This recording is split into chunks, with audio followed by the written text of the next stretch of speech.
मकर, एक पौराणिक समुद्री जीव।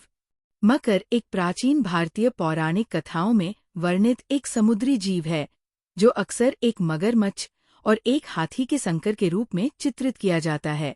ये जीव हिंदू पौराणिक कथाओं और बौद्ध कला में पाया जाता है, जहाँ इसका वर्णन एक शक्तिशाली और रहस्यमयी जीव के रूप में किया जाता है।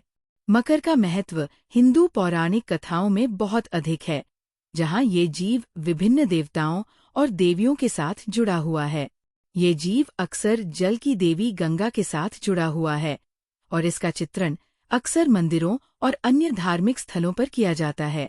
मकर की विशेषताएं इसके मगरमच्छ और हाथी जैसे शरीर के कारण होती हैं, जो इसे एक शक्तिशाली और खतरनाक जीव बनाती है। इसके अलावा मकर को अक्सर एक लंबी पूंछ और तेज दांतों के साथ चित्रित किया जाता है, जो इसे एक और भी खतरनाक जीव बनाते हैं। मकर की उत्पत्ति के बारे में कई कथाएं हैं, लेकिन सबसे प्रसिद्ध कथा ये है कि मकर भगवान विष्णु के अवतार वराह का एक रूप है।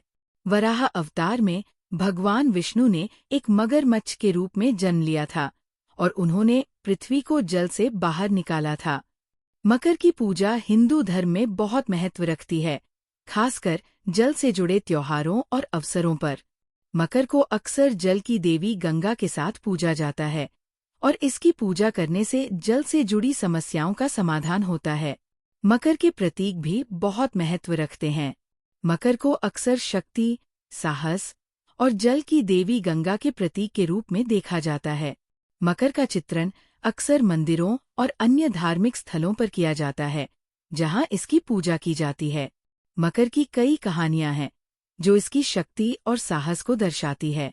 एक प्रसिद्ध कथा यह है कि मकर ने एक बार एक बड़े जल प्रलय को रोका था, जिससे पृथ्वी को बचाया गया था। इस कथा से मकर की शक्ति और साहस का पता चलता है। मकर एक प्राचीन और रहस्यमयी जीव है, जो हिंदू पौराणिक कथाओं और बौद्ध कला में पाया जाता है।